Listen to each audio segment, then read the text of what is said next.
The Shaw 101 FM, Brookfield's choice for news talk radio. Streaming 24/7 at WAUKradio.com.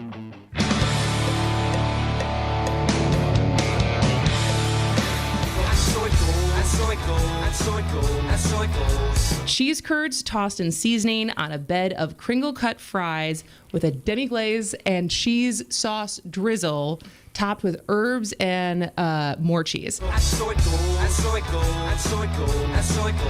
By the way, Darren Breeden in 2018 set the world record eating 5 pounds, 2 ounces of cheese curds in 6 minutes. Man, that sounds kind of tasty. Moving Wisconsin forward, one joke at a time, this is Kristin Brey with As Goes Wisconsin. Yada, yada, yada. Hello, Wisconsin! Happy Friday! TGIF. I know that I am incredibly happy that it's Friday and that I don't have a show tomorrow so that I can unpack hundreds of boxes. Maybe not hundreds, but we moved yesterday and now I have a lot to do this weekend. But it's Friday, and it's not raining, and it's lovely, and I'm happy to be here. Jane on the board. Danger-related Jane. How are you doing this? I am really great. I am with you I'm so delighted it's Friday. I'm delighted by some of the memes that are going around after last night's January 6th committee hearing. The Josh Hawley running with Benny Hill underneath is destined to be a classic. A classic. Without a doubt. Huge classic. Yeah. All right. Well, our guest today, I want to get back to the hearings, but our guest today is a student at UW-Madison who previously ran for the Wisconsin State Assembly in 2020 and is currently serving as chair of the 3rd Congressional District Dems. Josefine Jaynes. Thank you for being here today. You made quite the drive to get here, to be in studio with me, so we very much appreciate that. I'm excited to be here. I'm excited to have you here. So before we move on to, there's so much I want to talk to you about when it comes to the driftless region of Wisconsin, an area that I think is an afterthought for a lot of people when talking about Wisconsin and Wisconsin news. But before that, I just kind of want to read the room. I'm sure we all watched the primetime January 6th hearings last night. Any big takeaways from either of you ladies? Well, the video of him, former President Trump, trying to tape his address. The day after is pretty remarkable, and we do have some sound of that. Did you watch this part with the outtakes? I have watched the outtakes. All right, well, let's play it just because I have some, at least it struck a chord with me for both reasons you might not expect. All right, take a listen. Addressing the heinous attack yesterday, and to those who broke the law, you will pay. You do not represent our movement. You do not represent our country. And if you broke the law, you can't say that. I'm not going to, I already said you will pay. The demonstrators who infiltrated the Capitol have defied the seat of justice. It's defiled, right? See, I can't see it very well. Okay, I'll do this. I'm going to do this. Let's go. But this election is now over. Congress has certified the results. I don't want to say the election's over. I just want to say Congress has certified the results without saying the election's over, okay? But Congress is certified. Now Congress is Yeah, right. Now Congress I didn't say over, so let me see. Go to the paragraph before.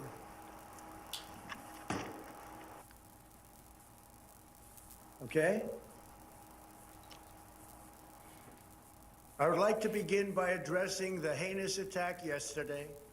Yesterday is a hard word for me.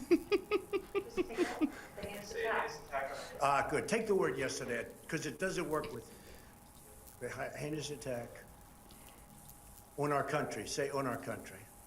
Want to say that? No. My only goal was to ensure the integrity of the vote. My only goal was to ensure the integrity of the vote. Is that it? Okay. Well, I think on one side, you so rarely see, especially when you watch the video of it, not just hearing it, you so rarely see Donald Trump look unsure or vulnerable. And in his eyes a couple times of just feeling unbalanced and not, and that was my biggest takeaway. It's like, obviously there were certain things he didn't want to say, but of course we know that he doesn't want to say it. It's more of the how uncomfortable he looks, and I feel like he's so unrationally or irrationally confident all the time, and so to see him kind of out of step with that was interesting to watch. He doesn't get rattled very often. No. Right? No matter right or wrong. He just keeps going. He just keeps going and forward. And yeah, it was interesting to see his frustration and difficulty with the word yesterday. I mean, could you imagine being in that room? Well, you hear Ivanka. You can hear Ivanka in the background trying to coach her dad and like have the patience of, okay, Dad, you can do this. And trying to just calm the room down. Like, okay, we'll take it out. Like, just trying to, calm him down. Placate him. Oh. And because I don't even know, I can't remember what actually ended up making it into the address that he had that aired. But it was interesting to watch. But I will say, to give credit where credit is due, or at least be a little understanding, I read from a teleprompter a lot, and I screw up all the time. I literally was at Journal Sentinel yesterday, and we were filming I'm trying to think of what the words were. It was like a study that, and I trip over my words all the time, where they're like, I didn't realize that this word was as hard as it is. And so when he says, yesterday, that's a hard word for me, defiled. And it was like, when you're trying to read for the teleprompter, it's harder than it looks. So I will defend him a little bit because it is harder than it looks sometimes. Any other takeaways from last night as far as, was it deserving of being in prime time? Was there any huge revelations for either of you? I mean, I think the talk about, like, the Secret Service and just the fact, looking at the call logs and seeing Trump's inaction the entire time. Like, I think the American people really need to, like, just hear that, especially ones who are still on Trump's side. Like, he didn't do anything, and police were getting killed, and our senators and reps were at risk of... I mean, Mike Pence's Secret Service, their job is to protect the vice president, were like screaming on the radio, asking people to call their families. So I think this was a really important hearing, just to kind of play to the emotions of people who still don't believe that January 6th was an insurrection. Well, and as to Josephine's point, the fact that those call logs and now all these texts have disappeared from the Secret Service is it's screaming out for attention. It is. Yeah, I think there was also something with putting the timeline in of all of these like Fox News characters and everyone who was texting Mark Meadows being like, you got to do something, he needs to address, you're gonna ruin everything that you've built, like everyone, and putting that, because they leaked months ago, right, that those texts and everything that people were concerned about. And then obviously they did a full 180 pivot once they actually had to go on air and be like, well, this wasn't that bad. But I still can't get over every time they show body cam footage or anything of what it was like to actually be there and how aggressive and violent and so much of it was, the exchanges that didn't necessarily end up getting reported on, but just the amount of punching and shoving and everything. And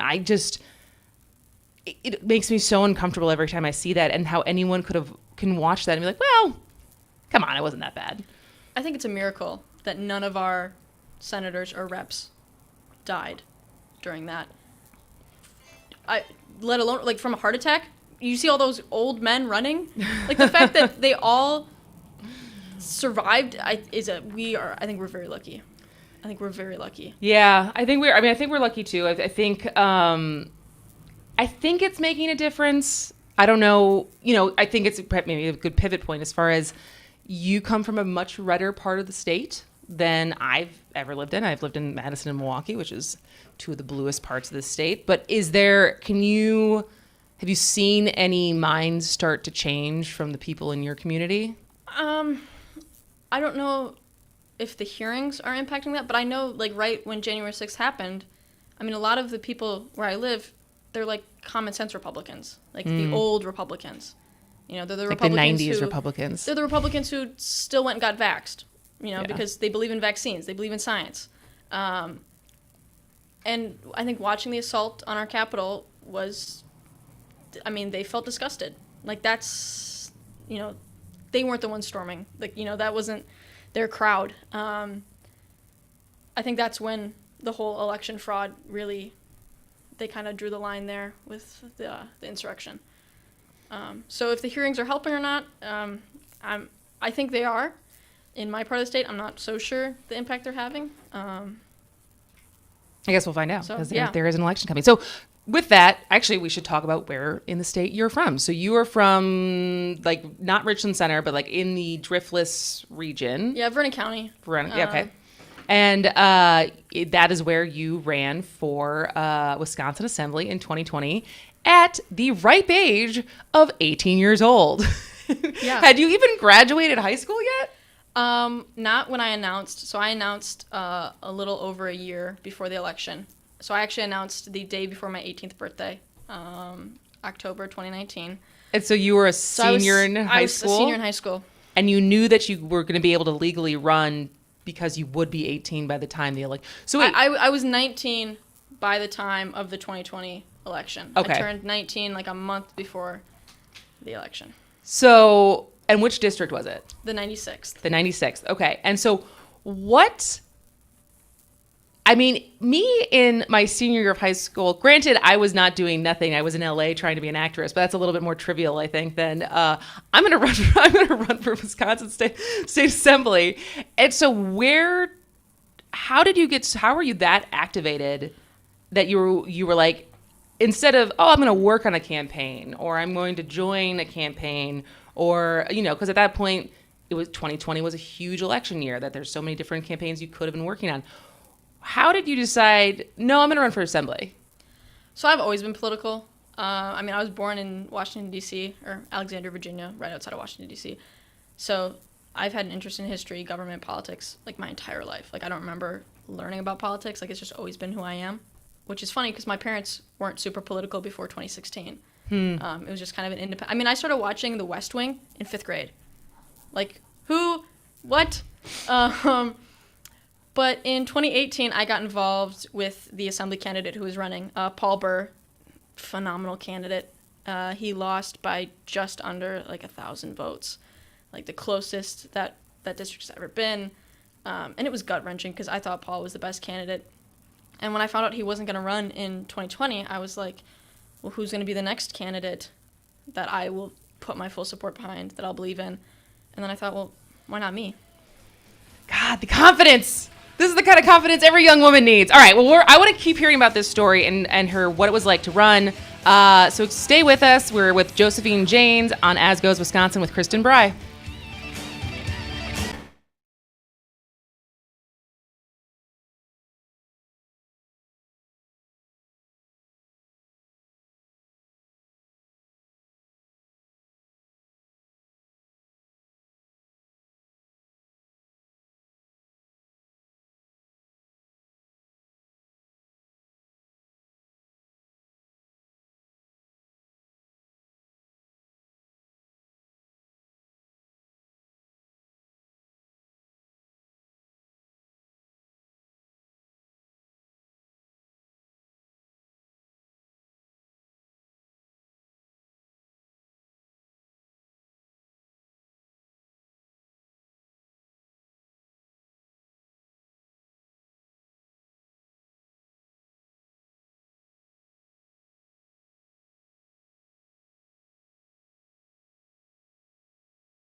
Welcome back to As Goes Wisconsin. We are joined today by Josefine Jaynes, former Wisconsin Assembly candidate and current 3rd Congressional District chair.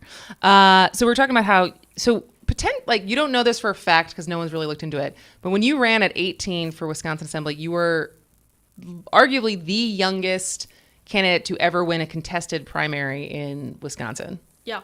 I was challenged in the primary because you were 18. A lot of people didn't, and in a district where traditionally middle-aged male farmers have always been the go-to candidate on both sides. And you're not that. And I'm not that. If you're listening, she's not that. So I was challenged in the primary, and a few people asked me, are you really going to stay in it? They've got a serious candidate now. And I was like, yeah, I'm a serious candidate. The reason I ran is because I felt like I knew the community, and I felt a call to serve them. That community raised me, so I wanted to pay them back. So, yeah, I ran, and I won my primary by 12%. Which is very impressive. And so then what, you did not win the general. Did not. Which I'm always impressed because I think I hadn't, even though I was back in Wisconsin, I hadn't heard about your race, but I knew Jacob Malinowski's. He was 22? Yep. Straight out of college, and he overperformed in his general. Who was there was another really young candidate, I think further up north, who we had a lot of really young candidates who took huge swings and actually really outperformed against what would otherwise be a gerrymandered district, that there was huge point discrepancies of what you should, quote unquote, should have performed. But all of you guys, I think, really showed up and ran really good campaigns and turned out more votes than what was expected. So the district, the 96th, it's Vernon, Crawford, and then part of Monroe County. It's gerrymandered to avoid Tomah and Sparta, the two main cities in Monroe County. And that's where Democrats it's always kind of close until Monroe County comes in, and then it's a landslide for the Republicans. And it's a purple district, but it has not been blue since 1948. The last Democrat to hold that seat in the assembly was Patrick Lucy, who then went on to become governor of the state. So it was an uphill battle for anyone. Mm-hmm. And then as a 19-year-old woman, I got 44% of the vote and over 13,000 votes, which is more than any Democrat has ever gotten in that seat or in a race for that seat, because we had record turnout for the presidential. And, I knew that it was an uphill battle. I knew there was a possibility that I would lose, but I also knew that I could engage voters and possibly help turn out for Brad Pfaff running for state senate, for Ron Kind running for Congress, and for Joe Biden. I outperformed Joe Biden and Brad Pfaff in Crawford County. Wow. Did not outperform Ron Kind. Ron Kind actually won Crawford County. Ron's a special. He's a phenomenal candidate. He knows the people. There's a reason they vote for him. Which, that's a fairly good transition to talk about. He is retiring, yes. And you are the current 3rd congressional chair, or congressional district chair. What is that role actually? It sounds like a big, meaty title. Yeah, it is. It's a pretty wordy title as well. So in that role, I serve on the admin committee of our state party, and then I kind of serve as a go-between for our state party and our county parties, and kind of help. In the 3rd city, there's 17 counties, to make sure that we're all kind of doing the same messaging, same whatever. But at the heart of it, my job is to work to elect a Democrat to the 3rd Congressional District.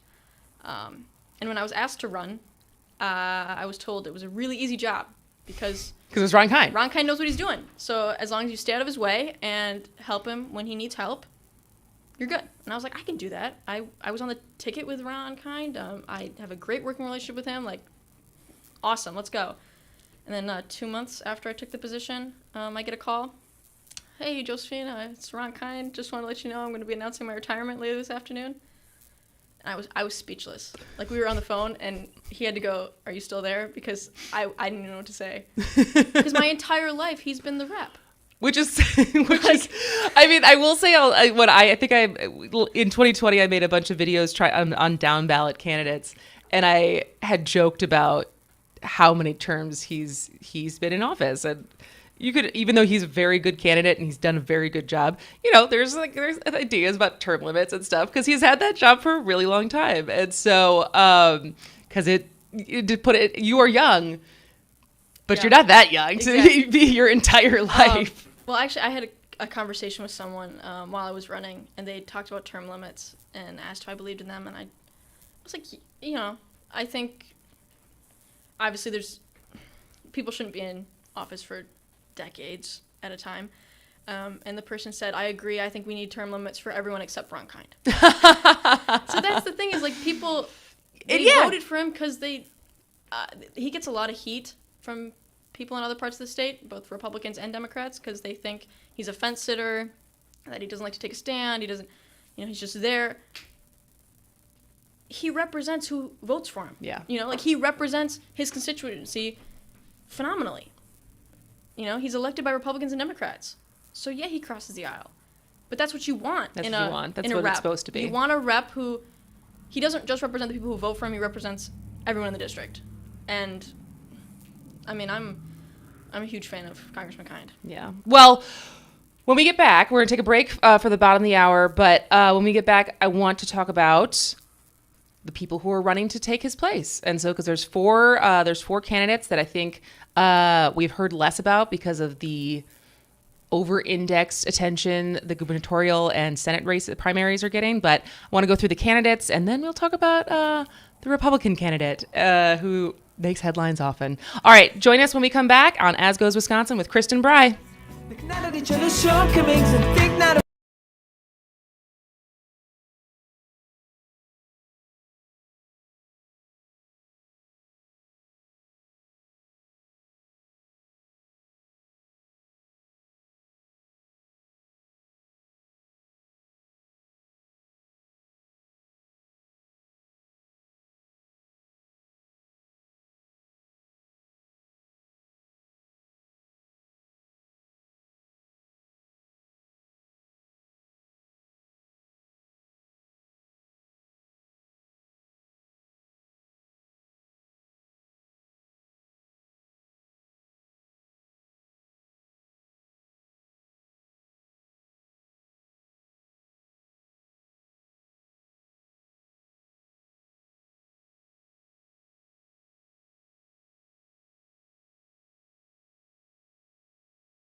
Welcome back to As Goes Wisconsin with Kristin, Brey. Our guest today is Josefine Jaynes.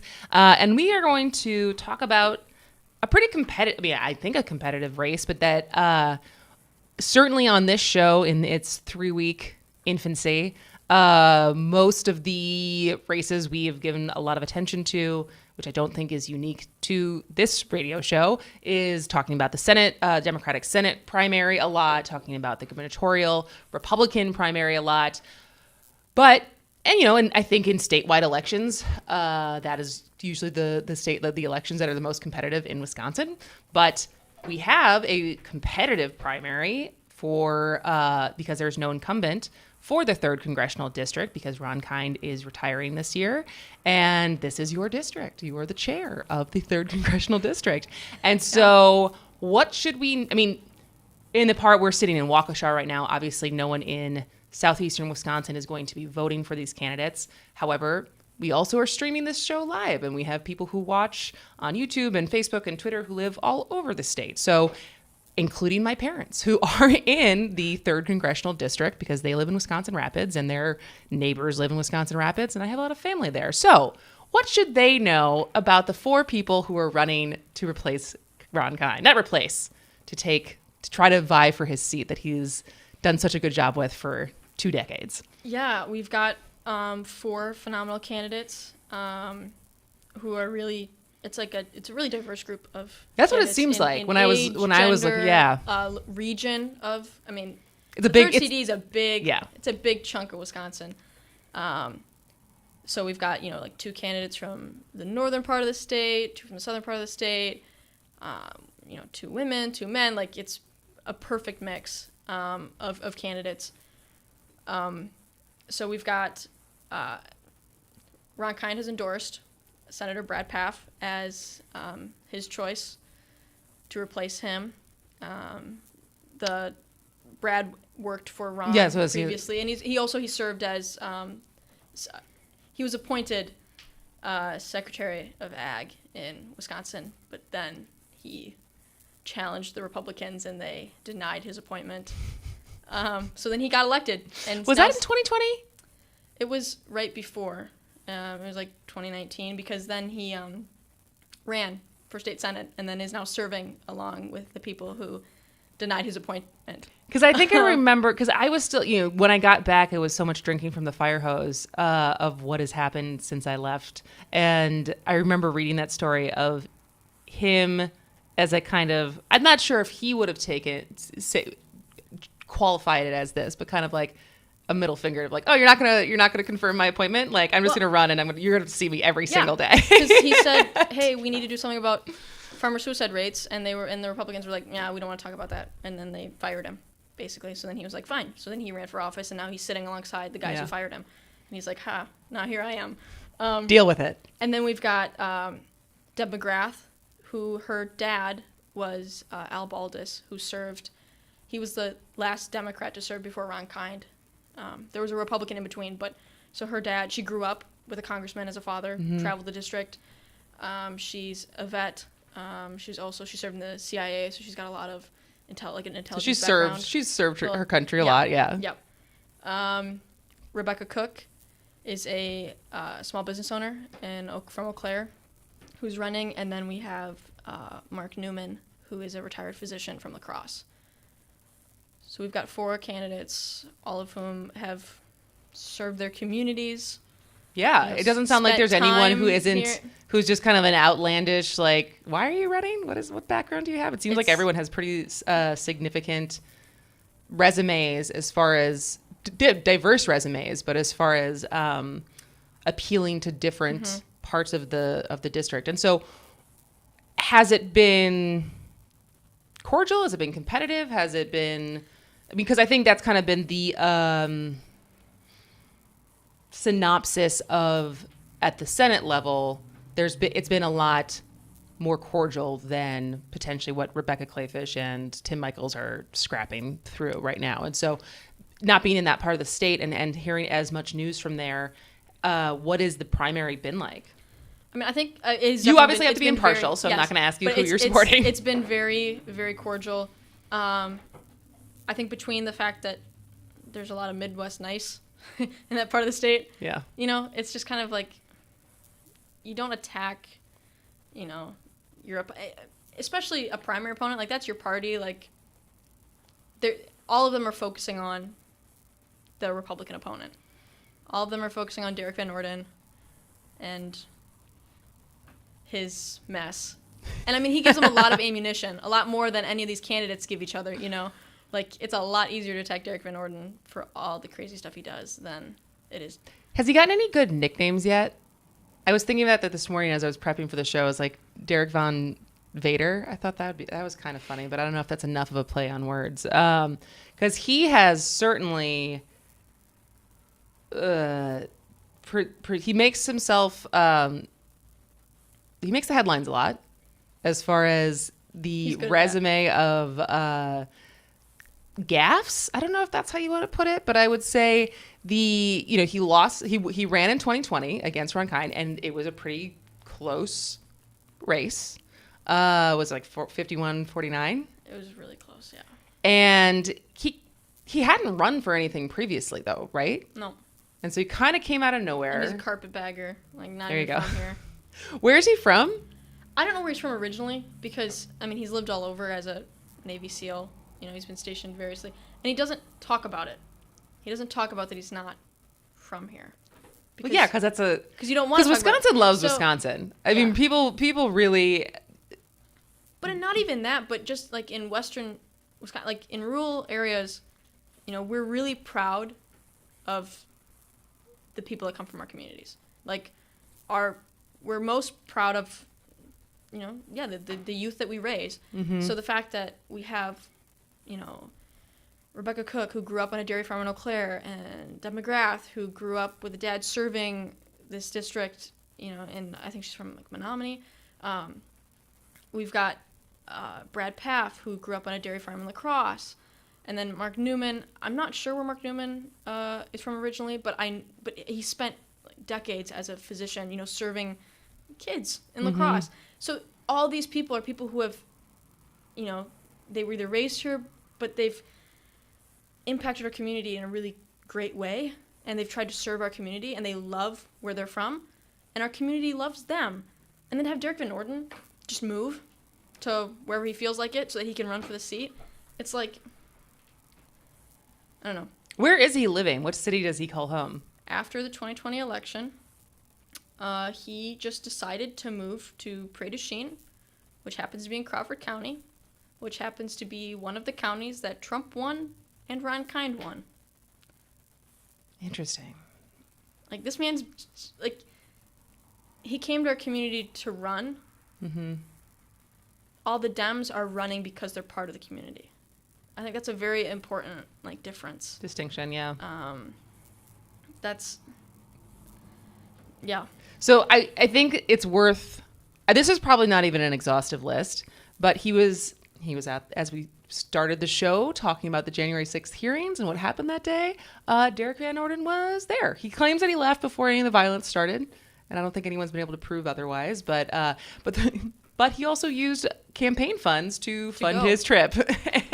And how did Shantia Lewis, who is a Milwaukee alderman who just got convicted of misusing her campaign funds, how was he allowed to use campaign funds to go, I don't know, to fund a trip like this? I have no idea. And be able to run again? I have no idea. And also, we can't prove that he was in the building, but we can prove that he was on the steps. There's a photo of him sitting on the steps of the Capitol. And he has sitting? Who was sitting? There was like a bum rush towards... He sat to take a selfie with two other guys, when they've got like their Trump flags and their militia gear on, and he has an earpiece in his ear. So I haven't seen this picture. It's probably easily Googleable, but I didn't hear that. No, but he has an earpiece in his ear. Like, who is he talking to? Who was talking to him? Not good. Not good. Other things not good. He was fined for having a loaded gun in his carry-on bag at the Iowa airport earlier this year. I think it was probably the same time that Madison Cawthorn in North Carolina also was caught with a loaded gun trying to get on an airplane. It's like 9/11 was a long time ago, and I'm pretty sure you could never bring a gun on an airplane even before 9/11. And so the fact that it was an accident We didn't know it was in there. It's like, what? How are you that comfortable having a gun on you that you just forgot that you have it? Yeah, a lot of people try to say, like, well, he's a Navy SEAL, he should be able to carry a gun. And it's like, no. Being a Navy SEAL doesn't excuse you from the rules, doesn't excuse you from the law. And the law is leave your guns at home when you're flying. But you're flying. Because can you even check a gun? Like in your checked baggage? I think it has to be. I think you can check. Yeah, I think Then you can't. You can't take it as a carry-on. You certainly and can't it take be it out. loaded. You can't even take like baby scissors And on it can't as be a loaded. carry-on. It can't be Like my loaded. cuticle clippers is like, nope, man, you're gonna have to throw that away. Sorry. No. But this one is, I forgot that this happened. But last year in 2021 in Prairie du Chien, at the Prairie du Chien Library, he lost it on a teenager who worked at the library. It was in June, so it was during Pride Month, and there was a book display of gay books. We'll say the Alphabet Mafia books, both children's books, adult books, because shockingly it was Pride Month, in the same way that in Irish Heritage Month, I'm sure there's a book display on the potato famine and everything. And so I guess he totally lost it, and he started pointing and yelling at this teenager and wanting to know who set this up. And the teenager had been the person who set it up, but didn't want to tell him that because they feared for their safety. And he was this part is just like chef's kiss for me, mostly because John Oliver is one of my heroes from Last Week Tonight, one of the smartest political comedians, I think, up there with Jon Stewart, right? And so in 2018, they, in response to Mike Pence, Last Week Tonight, published a book called A Day in the Life of Marlon Bundo, which was a 40-page book put out by John Oliver and Last Week Tonight. And it told the fictional story of how Marlon Bundo, former Vice President Mike Pence's real-life rabbit, marries another rabbit of the same sex. And this book went totally viral. It sold out immediately. I have multiple friends who do not have children who bought the book just for solidarity. And I guess that book specifically set Derek Van Orden off. And then he checked out all the books. Yeah, he just took them all. And I have so many follow-up questions. Like, did he return them? If he didn't return them, how much are his late fines right now? Is he allowed to go back to the library? Like, where is the Prairie du Chien's rules right now as far as overdue books? And is he banned for life because of this temper tantrum? Yeah, I don't know. I don't know any of that, but I mean, for a grown man to be set off by a temper fictional tantrum. bunny, a fictional gay bunny. I mean, could you imagine being that poor No. library volunteer? Like, you're just a high school kid who's I getting could some imagine volunteer you at hours. 17 being able to handle it, though. We probably would have. You probably would have been like, get out of my face, Unfortunately, man. we would probably escalated a bit. Because I take issue with Bullies? men who come in and yell at. Yeah, no, yeah, I don't. I pick fights with bullies on the playground. I'll put it that way. All right. But I mean that poor, that poor student having to sit there and be screamed at by an unhinged grown man it's sad. It is like, it's sad. funny, but it's just sad. The fact that he thinks he's qualified to run for office when that's how he treats constituents. Which is a very good point. And we haven't even gotten into his IMDb credits. That's something I have in common with him, is a shared acting career. But I will say I'm not a best-selling author, which he wrote a book and he keeps referring to himself as a best-selling author, but I don't know I can't tell how many copies he's actually sold, so I don't know how you claim that without being able to prove it. Well, let's talk about that book for a minute. But we don't have time, so we'll talk about the book when we Okay. get back if you have stories about it. All right, we're going to take another break before the end of the first hour. We're here with Josefine Jaynes, and this is As Goes Wisconsin with Kristin Brey. I'm not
Welcome back, As Goes Wisconsin with Kristin, Brey. We are joined today by Josefine, Jaynes, and talking all things 3rd Congressional District, because she is the chair of the 3rd Congressional District Democrats. Right before we went to break, I was saying I don't know how to verify when you call your book best-selling. Like, I think you can look up if it was on, because it's like best-selling on what? Because I feel like it's like New York Times best-selling and like the different lists and stuff. But apparently, Derek Van Orden, candidate for the Republican ticket for the 3rd Congressional District for the general, ran and lost barely in 2020. He has a book called A Book of Man, a Navy SEAL's Guide to the Lost Art of Manhood. Not read it, can't claim. Shockingly, it has 70 reviews on Amazon, and it's pretty high reviews, but I'm also assuming that that's because there's a certain type of person who sees the title of that book and goes, yes, this is what I want to read. I need to learn how to be a man.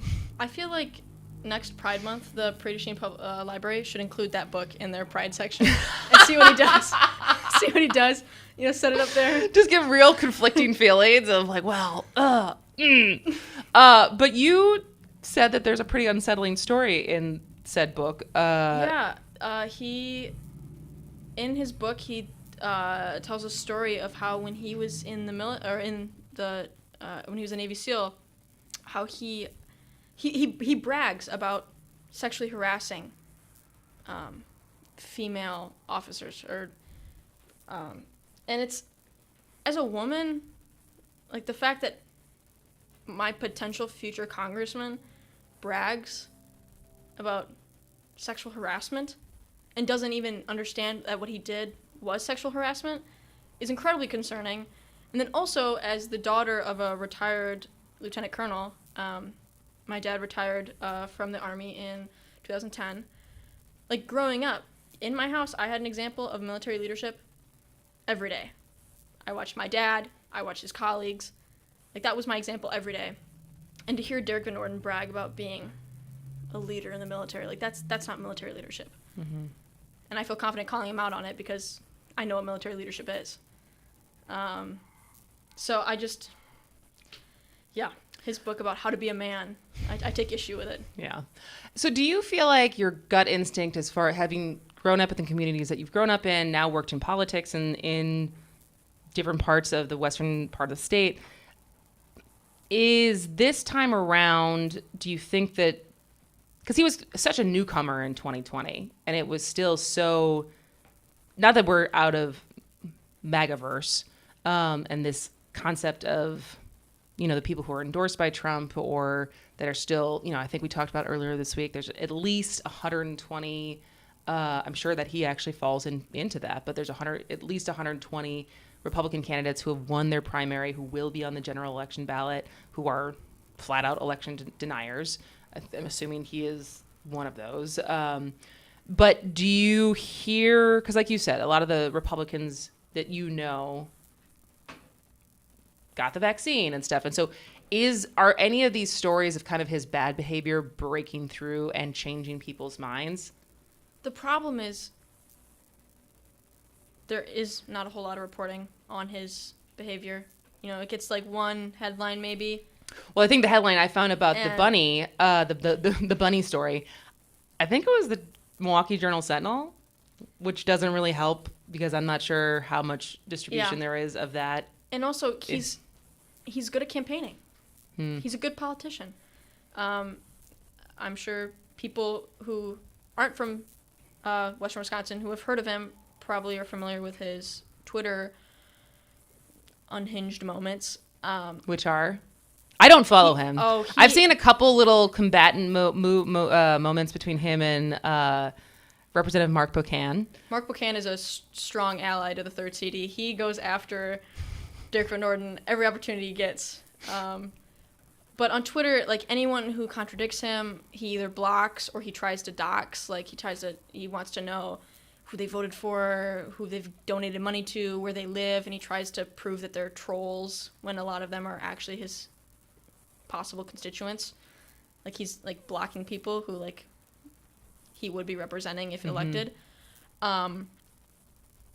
But his persona on Twitter is a lot different than his persona on Facebook. Really? Is it way more combative on Twitter? Yes.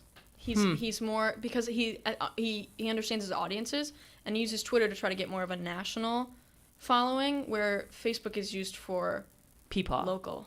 Yep.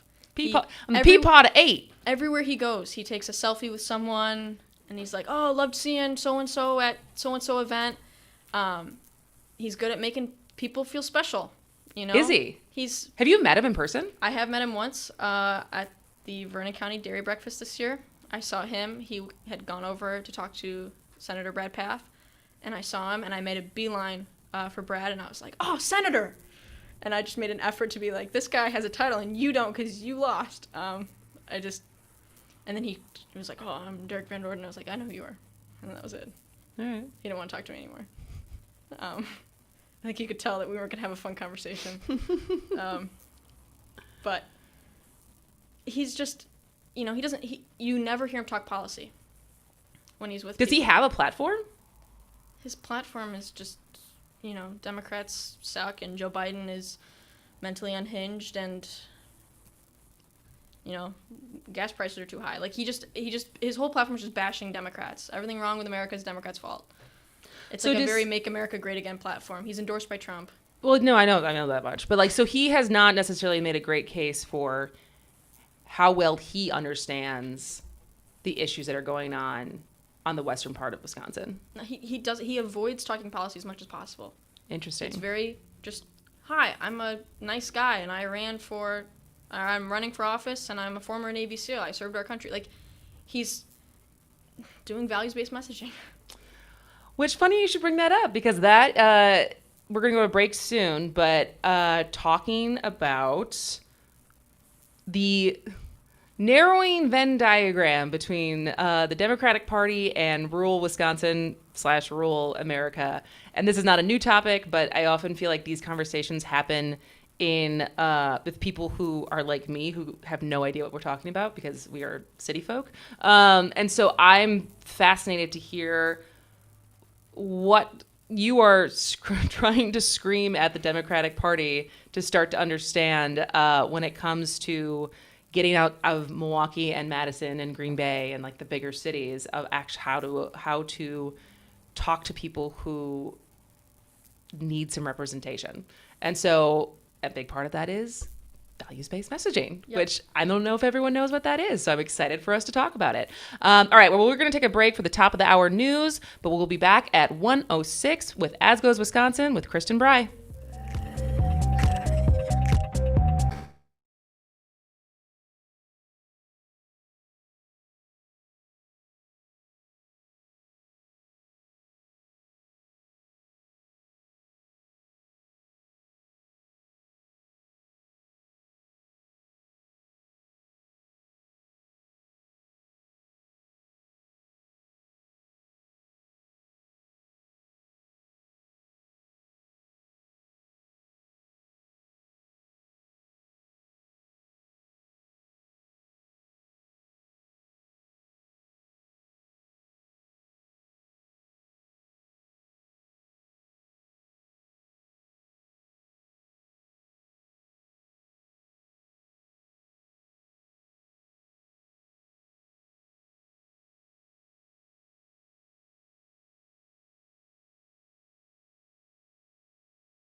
And 101 FM is produced right in the Shaw in beautiful downtown Waukesha, Wisconsin.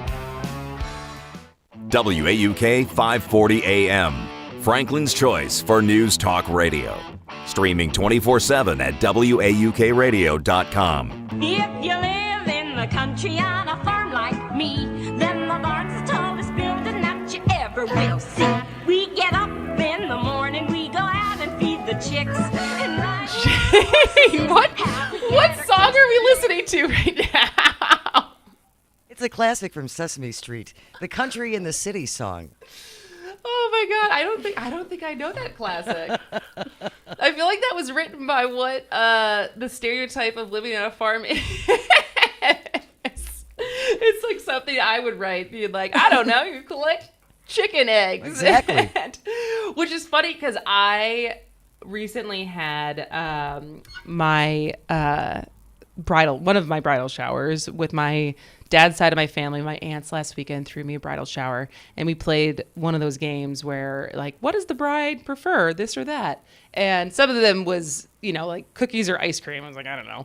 I probably could have gone either way. But one of them was city or country, and I'm pretty sure everyone got that right because I am very much a city girl. I like to be able to walk to everything that I need to walk to. I like the density of having people and people watching. And so, not that I don't appreciate being in the country, but I have a threshold. And so I feel like I am one of those people who can, from the outside, know that this has been a problem. This has been a problem that I think was a problem before 2016, but was highlighted after the 2016 election, especially when a lot of people thought Hillary was going to win. And there was obviously a huge disconnect between Democratic messaging and how that no longer resonated or was resonating with a huge portion of rural America, specifically in Wisconsin, because the 3rd congressional district for a long time had been purple, if not blue, and it's in the last 20 years that it's become more solidly, maybe not the 3rd, because obviously Ron Kind, but like so many parts of Wisconsin that flipped from blue to red, especially in 2016. And so this is the first time you and I even met, which was mid-June at a Planned Parenthood event. And I was I was just so taken with your knowledge of so many things and being, what your race was and how you ran at such a young age, but then also how adamant and vocal you were, and it sounds like your mom is, on Democrats really missing the boat when it comes to a huge portion of this state and kind of just seemingly waving the white flag and just doubling down on more urban areas of where their votes are going to come from, which is it even like taking away strategy, because whatever, but like just like also just not the right thing to do because people need to be represented. Well, and I mean, the Dems think that they have a strategy in rural America. Like they think they have a strategy. Which is, what do they think their strategy is? I mean, they send somebody who has never even lived there to tell the candidate who has lived there their entire life, hey, you're doing this wrong. This is how you campaign. Like they tell you like, oh, running ads in the local newspaper, that's a waste of money. It's like, no, it's not. Do you know the community? Do you know how important the local newspaper is? Do you know that that's supporting a small business? Do you know that every single person over 60 reads the local paper? And what is the group of people that vote the most? Yeah. It's not that they don't have a strategy, it's that their strategy is wrong. I mean, our party, we have a great state party in Wisconsin. Their problem is that they don't think that they can do better. And that's hard. So it's somewhat of a defeatist attitude? It's not defeatist, it's just that they don't think there's room for improvement. They think they're doing a great job. Oh, and it's like, you are doing a great job, but you could be doing better. And if you don't acknowledge that you can be doing better, then that's a problem. When you have a lot of people from Madison and Milwaukee making the calls, it's hard. Yeah, like and it's Madison and Milwaukee are super important. That's why Joe Biden won. It's phenomenal that Joe Biden won Wisconsin. But you know what also happened? We lost 2 state Senate races. And that's also really important Because now it's down to the wire, this election, of whether or not the Republicans will get a supermajority in the Senate. Mm-hmm. And where were those races? Rural areas. Because we don't understand messaging in rural areas. So what is, when you talk about values-based messaging, what is that? So Democrats are really good at talking about policy, right? And all the things we're going to do. But to connect with rural voters, you have to use values-based messaging, which is talking about values. You know, like, why should people vote for you? Not because you support this and this and this, because you're hardworking, you know, you're trustworthy, you talk about who you are more than what you're running on. You know, like, you hear that all the time, like, oh, like my opponent in the general, Lauren Oldenburg, all the time, people will be like, well, he's a good guy, you know, because they know him, and they trust him. And the thing is, he is a pretty decent guy, and if it wasn't for the more radical Republicans, he would probably be a better legislator. You know, he ends up voting in step with the Republicans now. Well, so he votes with the Voss agenda. If Voss wasn't there, if it was back to the old Republican Party, he'd probably cross the aisle a lot more. Mm-hmm. You know, that's my favorite story from my campaign was I went with a lady in Prey-du-Chien, Cheryl Motter, former mayor, phenomenal, just a great person. And I gave her a list of, my target demographic was Republican-leaning women over 50. That was my target group. And I gave her a list. I was like, do you know any of these women? Would you take me to their houses? Could I talk to them? And we get to this one lady's house that Cheryl knew through church. And every single Republican yard sign is out, including my opponent's. And as soon as we get there, the lady's husband steps outside. And Cheryl goes, oh, he was not supposed to be home. Oh. And I was like, oh, boy, great. I'm like, I can do this. And it was COVID, so we were going to be outside, but it was raining, so we sat in the garage. And as soon as we walked in the garage, I see a antique John Deere tractor. And I was like, retired farmer. Got it. And he told me to go sit over by the tractor because he had set up lawn chairs. And I was like, sir, I have to tell you, my family is a Case IH family. And right away he starts laughing. And he was like set on it, and he starts laughing. And then we started having to talk about farming. I'm not a farmer, but my uncle's a farmer. I spent plenty of time on the farm.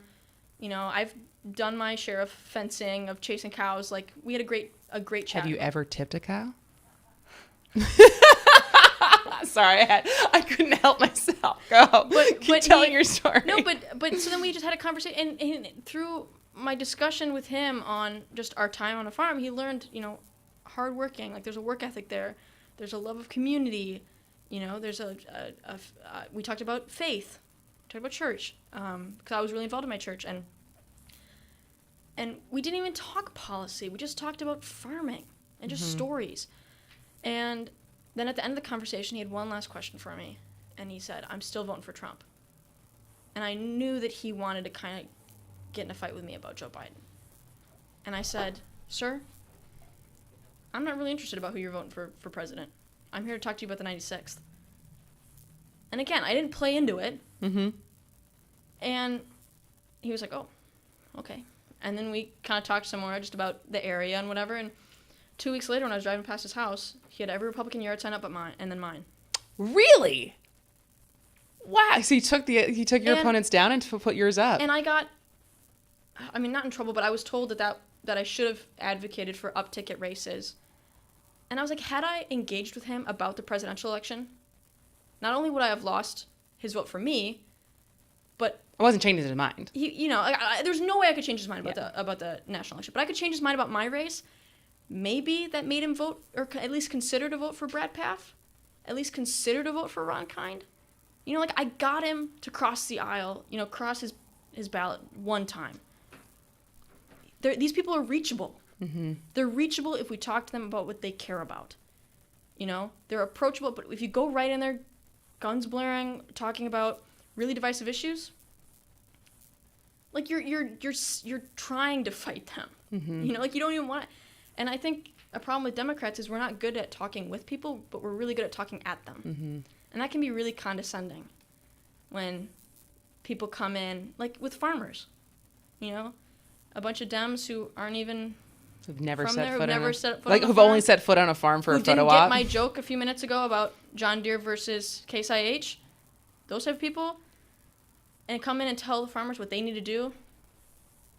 It's you got to talk with them. And it's an interesting, because I think so much, and I want to, when in the next segment, I want to talk about the responsibility of news and local news. Not even responsibility, but the effect of it.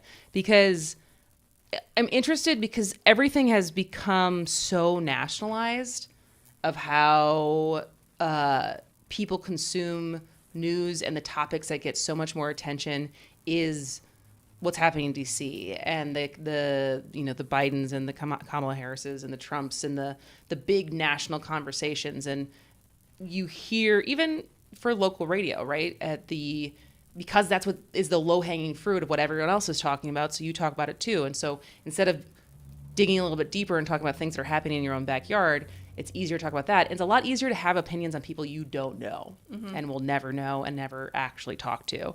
And so I'm interested and kind of fascinated. I've only heard recently that there is starting to be more of a movement, specifically with people in your age, so Gen Z, of because it feels so futile to try to even think that you can start to affect national politics, to go back to grassroots level, to go back to local politics, because in those conversations is where you can actually change someone's mind. And you can actually, like, you know me.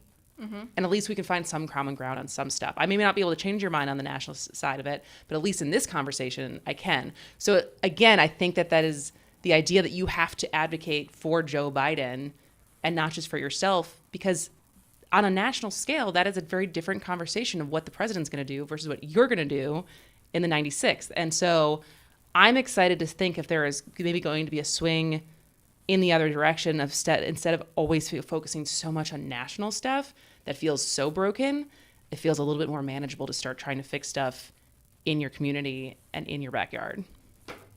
That's what the Republicans did, and that's why we have almost a supermajority in our state legislature. Yeah. All right. Well, I want, like I said, I want to talk about what the media landscape and news looks like in your neck of the woods. Because I think what we're trying to do at this radio station, at future radio stations, is reach people who may not be getting the full picture of the news. So when we come back, we will still be with Josefine Jaynes. This is As Goes Wisconsin with Kristin Brey.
Man, this song is getting me revved up for the weekend. Yeah. All right, it is 1:21. This is As Goes Wisconsin with Kristin, Brey, and we're on the radio, which I think across the state, this was one of the things that I didn't realize, again, living in, not having a car really, is I, in the last couple years before moving back, I listened to podcasts when I was on the train in New York. When I got in my car and stuck in traffic in LA, I'd listen to podcasts or Spotify and stuff like that.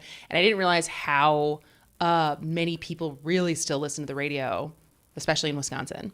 And so when I got back and doing stuff at WTMJ, and obviously now we are on the radio, but across the state, radio is still a really big deal. I mean, in rural Wisconsin, the radio is like the background of our lives. It's on in the car, it's on in the bus on the way to school, it's on in the barn. Really? On the bus? That's growing up. I mean, we listened to one station in the morning. My bus route was 45 minutes long. We listened to one station in the morning, one station in the afternoon, and I knew the names of the radio guys, and it was really funny because one of them, Tim Hunt, I got to know him during my campaign. He became like a really close advisor to me, and it was so funny because the first time I met him, I was almost like starstruck. So I was like, oh my god, like this is the voice of my childhood. Same with in the morning we listened to WRCO, we listened to Ron Fruit, and when I had to interview with him for my campaign, I was like, oh my god, like this is Ron Fruit, like this is the guy I listen to every morning, because it's the soundtrack of it's the background of our lives. All the church ladies I know, they have it playing in their kitchens all day. There are some people who watch the radio on their TV because our local radio streams it, and they watch like how we're streaming like it how now. We're streaming it right now, but sometimes But they put it on the television. They put it on the television, and sometimes like it won't even be a talk show, and like the host will, he'll put some music on and they'll leave, and people will just have it up on their TV, and while they're doing their whatever, they're walking around their house, and it's just the radio's on the TV. Like it's a really big part of our community. And so, do you feel like it's accurately or comprehensively talking about, if this is how much so many people are getting their information, do you feel like it's comprehensive in the information that's being provided?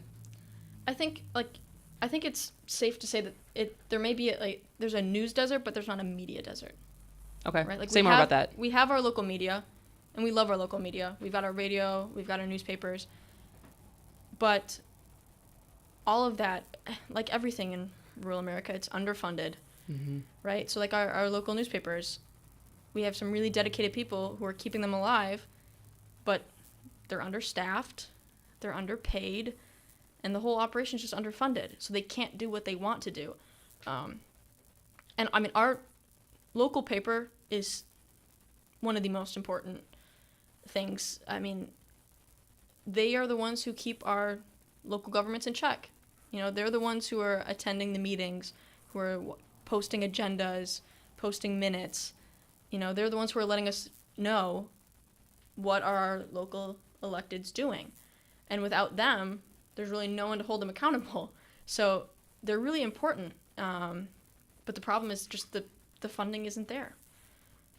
And I think social media has really taken a lot of that, right? Like a lot of the ads that used to be posted in our newspapers are now just right on Facebook. Like there's a lot of different things playing into it.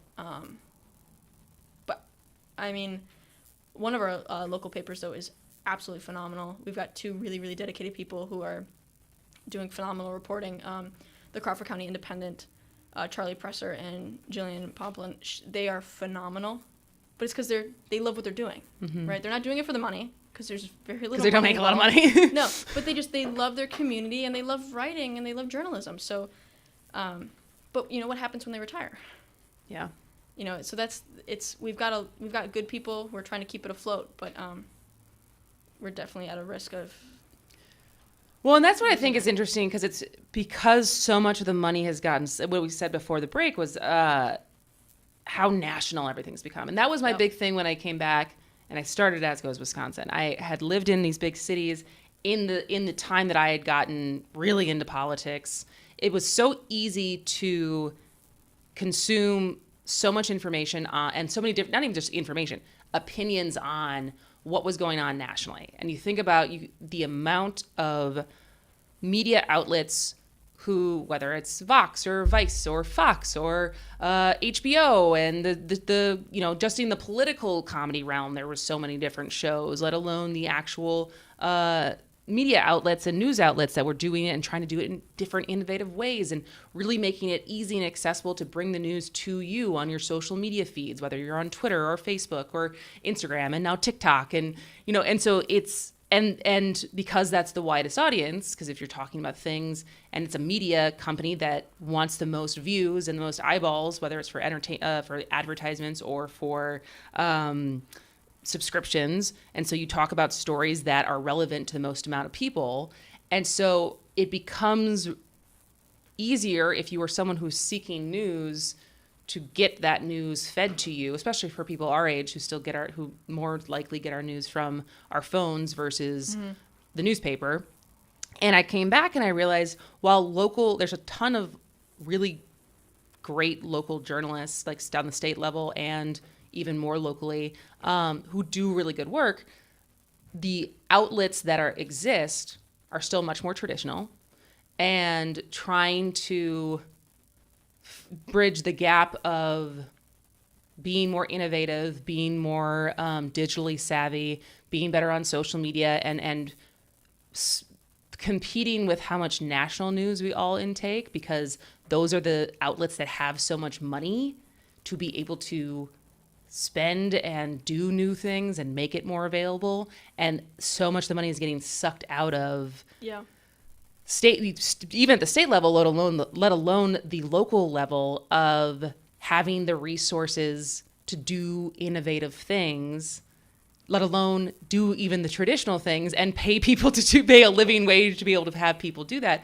And so it's just this cycle of not being able to serve the people and bring that conversation back to being more local, which is, I think, one of the many roots of a lot of the problems we have right now.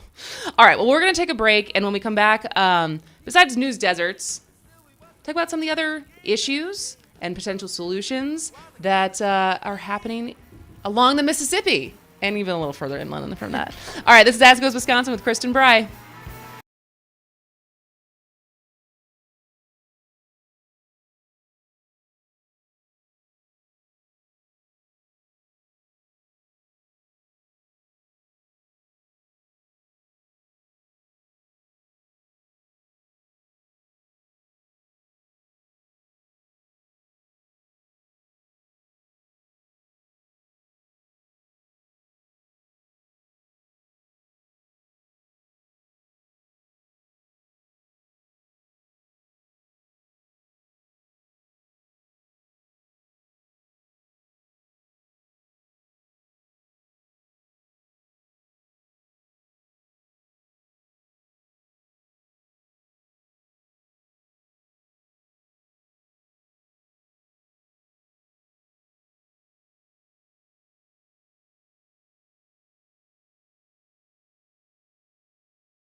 Welcome back to As Goes Wisconsin with Kristin Brey. I've been joined today by Josefine Jaynes.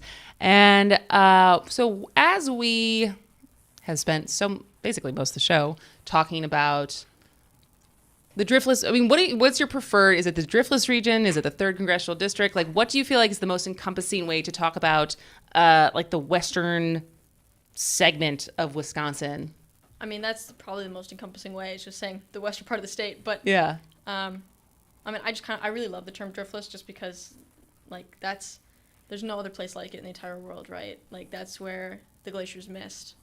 Like, those rolling hills and the, Cooley's valleys, like, you only get that right in this little piece of Wisconsin, like, in this little tri-state area. So I love the driftless. Because I was saying earlier this year, not even earlier, it wasn't even that long ago, it's the beginning of June, we drove to Minnesota and decided to split up the trip and not just do a straight shot, and went up the Mississippi, stayed for a night. And I had never done that. And how cute and quaint so many of the cities are right on the Mississippi, where, like, at any given point, you're like, am I in Minnesota right now? Or am I back in Wisconsin? And I was shocked of how untouched it feels like by developers and big money to come in, because it's so strikingly beautiful on the river, and how it still seems not overdeveloped. Like we were talking about, don't get me wrong, I like Door County, but there's a lot of money influxed into Door County to build it up in certain things, and so it's not as I don't know if you want to say like mom and pop, but just like the original small business owners who still own these places. And I would absolutely spend more time and go back. If not, I mean, both Mike and I were like, maybe we should buy a place over here. Like instead of going to Door County or the Northwoods, like having this be another place that you can come and spend better quality time to experience different parts of the state. But I mean, that's like part of the charm of the driftless, is because it isn't overdeveloped. Yes. It isn't touched. Like, it's a secret little gem, and what makes it so special is the people there and the way of life. So, I mean, a friend of mine who moved to the area and then just moved away, when he was moving away, he wrote a long Facebook post, and my friend Ben, he said, to those who want to move to the community, move to become part of the community, not to change it. I think that's like a really key point, is like, we like our way of life. We like the little farming communities. And you would lose a lot of the charm if it. Totally. So, I mean, as it does. I mean, as yeah. any place, it's the. And that's the thing, is we try to keep people out. We don't want the developers. Yeah. People are like, I would rather sell to someone who's bringing their kids into the school district than I would to someone who's buying a second home or buying a third home or an Airbnb. Like, people like it the way it is. Yeah, so. Which is good.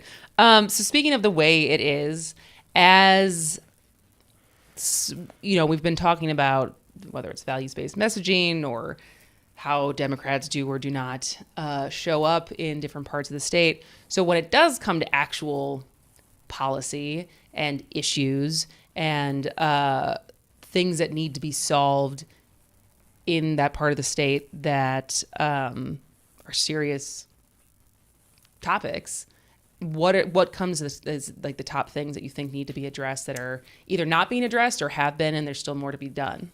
I think that Governor Evers has done a great job investing in rural Wisconsin, especially western Wisconsin, especially in terms of broadband. That was a big problem.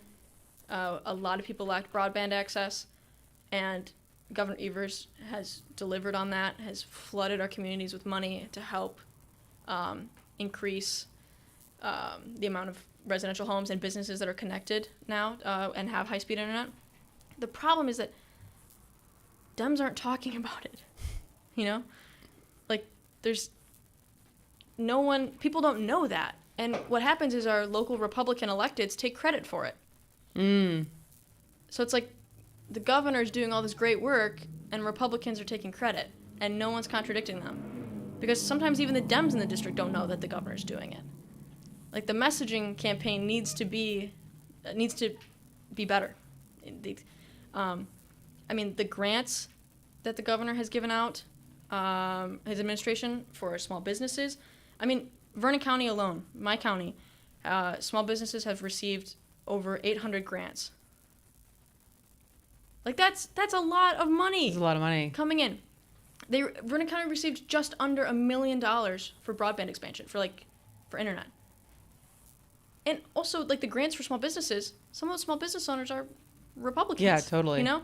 So, without shaming them, but just kind of saying, like, hey, we know that you're still open because of our governor. You know? Do they know that? They applied for them. They know they know who's giving the money, but their customers don't. You know, it's our, the Main Street Bounce Back program is phenomenal. It's been filling our main streets. Our main streets are coming alive again, and it's the governor. He's doing it. It's our Democratic governor. It's not our do-nothing legislature. The guys who are taking credit for it, it's the governor. I mean, Governor Evers has allocated over $100 million in federal funding to support, like, our farmers. You know, he's been pushing money out to our people and to our industries, and you don't even hear a word about it. I'll do a little plug for the governor. If you go to TonyEvers.com and you click on the accomplishments tab, it shows a map of the state, and you can click on your county and see what the governor's done for your county. That's probably a better. Do you think people aren't hearing about it because we're not in the general yet, or do you think we'll hear more about it as we get closer to the election? Because I did. That's like a pretty cool thing to see, able to interactive map to understand what happened. Because I think, you know, the money, Milwaukee, Madison, like everywhere got flooded with money. Yeah, and that's the thing, is these issues are not just rural issues. Like, he's helping all of Wisconsin. The roads. I mean, yeah, like, this month is a pain in the butt because you can't drive anywhere without having to stop, you know, roll out the barrel. But the thing is, he's fixing the darn roads just like he said he would. Yeah. I mean, his administration has fixed over 1,700 miles of roads, and they fixed, I think, just about, like, 1,300 bridges. Like, he's doing it. He's stuff. Delivering. And this is, roads aren't just for Democrats. Republicans use roads too, you know? Like, these are things that they're not, this isn't even a partisan issue. He's fixing the roads. Schools, our public schools, that's a thing that I think Democrats could totally message better on. When people were talking about the state superintendent race when Jill Underly won, and they were so surprised that she had won a lot of Western Wisconsin. And I was like, why? I'm like, of course people in rural areas would vote for the public school candidate, because in a lot of these places, the public school is the only option.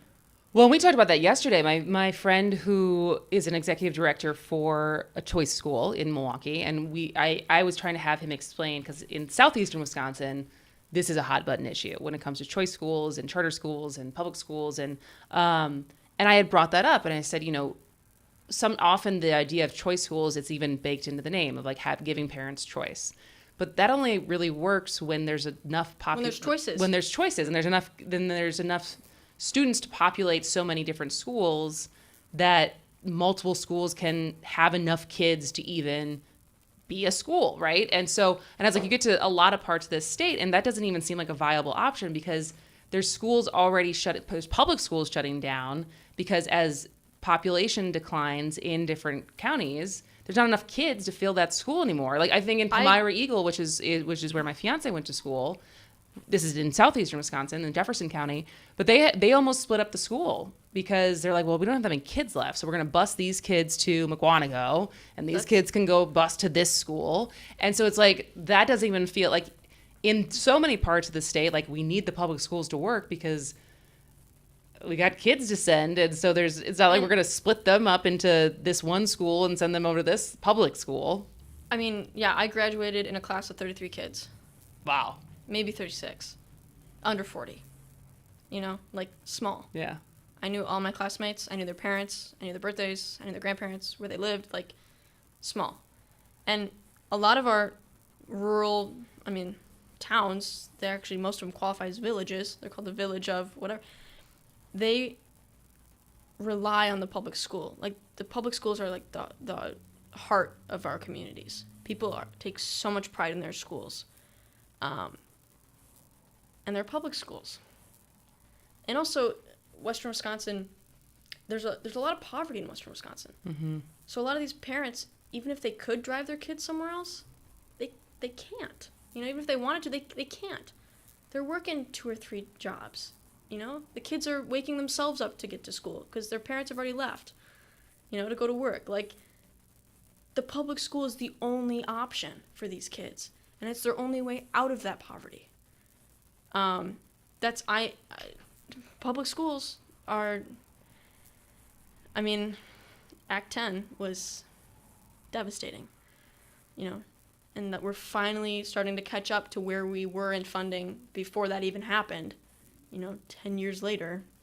And thank God for Governor Evers, our education governor, who has brought our, you know, Wisconsin's like top 10, in the top 10 of best schools in the nation now, because he's prioritized our schools and public schools. I think oftentimes people in places where there are options forget that sometimes, that our rural students don't have an option. So if you start taking money away from public schools, you know, that's like, you know, the people in the Kickapoo School District. You start taking their taxpayer dollars to ship kids in other places to whatever school of their choice, the kids in the Kickapoo School District don't get the same, you know? Mm-hmm. Like, their kids don't get the same options. Yeah. They only have one, and it's the public schools. So I think that's a perspective a lot of people forget about. Absolutely. When it comes to school choice. Because, we don't have another option. Well, as far as your work, I mean, you obviously are balancing a lot considering you're still in school. What are you studying at UW? It's flexible. Are you an undecided? I'm undecided, but it's probably going to end up being a poli-sci. Yeah, that would have been my guess. Maybe communication arts, I'm thinking also a little bit. It's flexible. It's flexible. Well, as someone who has changed professions and done a lot of different things, I will be confident to say it does not really matter what you end up majoring in. It just matters that you learn stuff, because you'll probably, if you're anything like me, you'll change your mind and change your career a lot. But as far as, you know, what is kind of once we get through this primary, you'll be back in school, but also have a main focus on that 3rd congressional district race, right? I set up my schedule for next semester to be all my classes are on 2 days, and I have them. I'm only taking 13 credits, and it's from 8 a.m. to 5 p.m. so that I can drive home and be in the. You can't get credit for having this big job.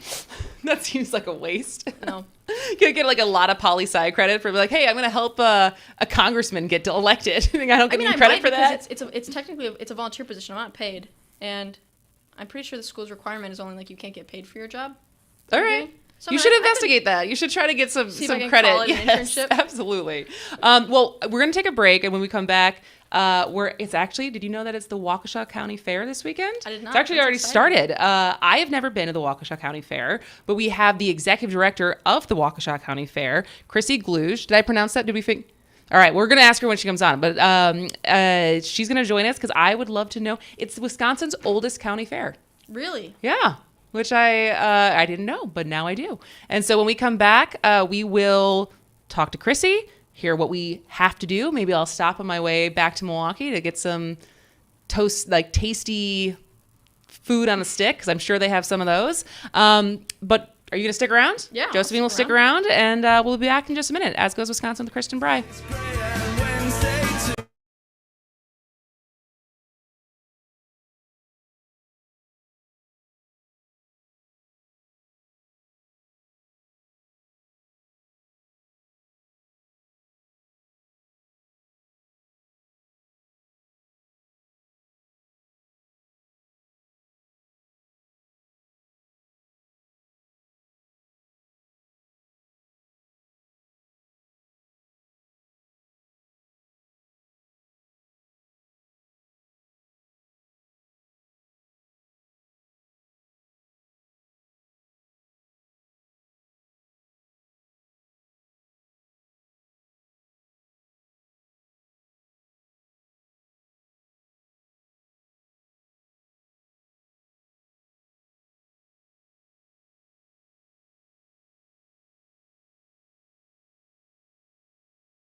But I get off tonight.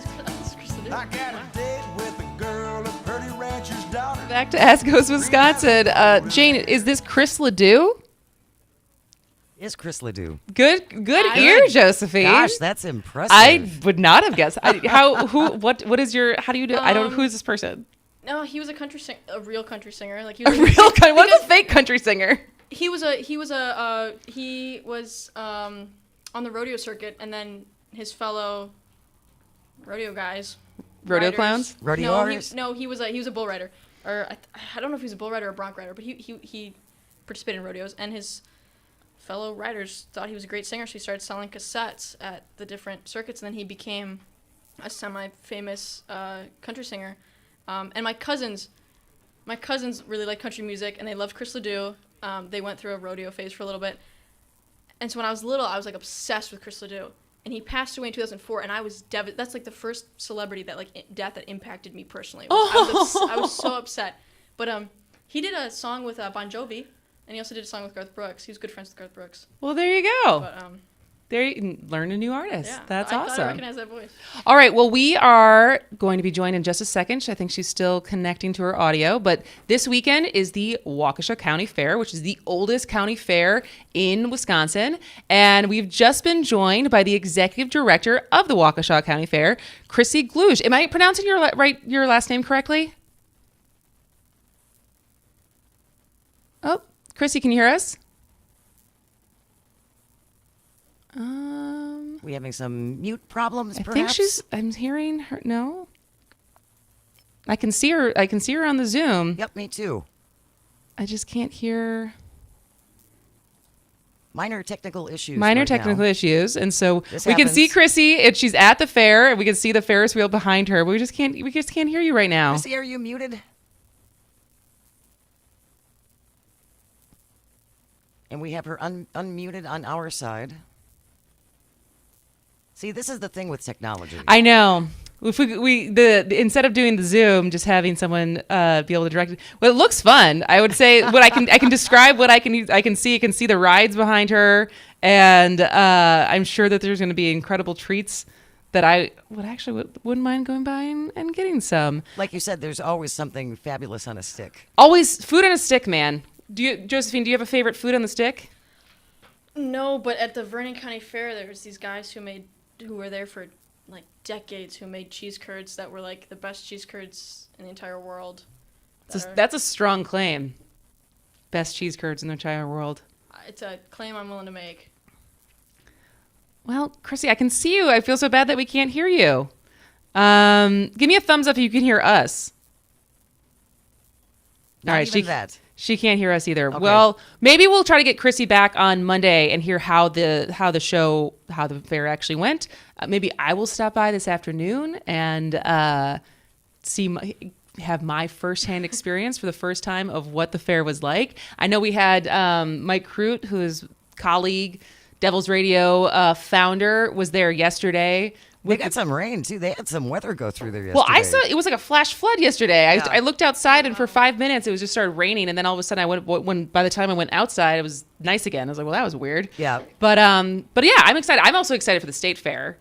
Are you a big state fair person? Not a big state fair person, but I've been to the state fair. It's a bit of a drive, you know. It is a big, So- but like I think it's so cool because it is a big drive. It isn't, it's certainly not in a central part of the state, but we do get when you think of all the animals and all the farmers and everyone who comes for the fair, it is quite the showing of all the different counties and all the representation from across the state. A lot of the kids that I went to school with would show at the state fair, so I definitely. I know a lot of people who that's a big tradition, and yeah. Josephine, was that an exciting thing for those kids to come to the big city and or was it did it make them nervous or were they excited about it? I mean, they were excited about the state fair. They never went and explored the rest of Milwaukee. They weren't interested in that. They were there to show their animals and to have a little bit of fun at the state fair and then go back home. So yeah. And it was so fun in high school, being part of like FFA. Yeah. And every year we'd go to like the Dairy Expo in Madison. Like that was a full day field trip. We'd all go to Madison and walk around, and watch the judging and stuff. And some of the kids from our school would be showing animals there. And Which is incredible. Go ahead, Jane. I think farm kids are more mature because of the way that you grow up by far. That you can raise a calf to, its adulthood and then have it auctioned off, knowing what's going to happen to said calf, I think requires a great deal of maturity. My immediate family, we're not farmers, but my uncle's a farmer, lives a mile down the road from us, and actually puts his cows on our land sometimes. And it definitely is hard knowing the name of what you're eating on the table, but at the same time, that was Walter. But at the same time, it's nice knowing where your food's from. Yeah. Where it's been and what's happened to it its entire life. It makes it a little more personal. But I would totally agree with you as far as you think about work ethic and responsibility at home. Because I will always remember last summer I went out to a dairy farm in Jefferson County with Dairy Carey, who has a pretty strong social media presence, which is how I met her and found her. And the reality of a dairy farm is every day the cow's gotta be milked. And so you don't get a day off. And if you have a day off, you need someone else to be there to milk. It's not like the radio where we're like, we'll just play a rerun. There was one girl on my basketball team who lived on a dairy farm. Her and her brother were only allowed to play one sport each year and he did a fall sport, she did a winter sport. And, we'd all grown about 6 a.m. basketball, and she's like, I'm up at 4. Wow. She's up milking, and she has to be home at a certain time. There's no messing around. Yeah. That's your job, and you do it.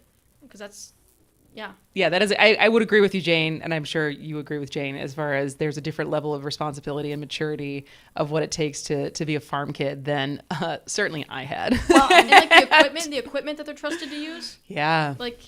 We went to tractor safety days, farm safety, where we learned about, don't stick your hand in a PTO shaft, otherwise this guy shows us his mangled hand. He's like, this is what happened to me.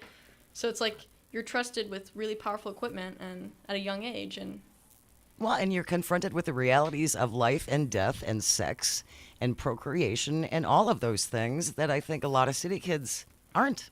Yeah. I certainly wasn't. I liked my prepackaged chicken breasts that I can pretend came from somewhere else. That aren't potentially not entirely chicken. Named Walter. Josephine, we have a 1 minute left, but where can people find you if you want them to find you on the social medias? I'm on all of it. I'm Gen Z. I'm on all of it. On Twitter, just Josefine Jaynes. Jaynes. And it's Josephine with an F because it's the Norwegian spelling. There you go. Instagram, Twitter, Facebook. I'm on all of it. Awesome. Well, thank you so much for making the drive to be here today in person. I've had so much fun with you. We'll definitely have you back, especially as the election continues to march on, as our, maybe our Gen Z correspondent of what the kids are saying. But thank you so much for being here today. Thank you for having me. All right. Well, that is it for us for this week. Next week is the 4th week of this show. We're becoming a teenager. Sure. All right. Everyone have a great weekend. This has been As Goes Wisconsin with Kristin, Brey. Hey there, my name is Kirk Banks.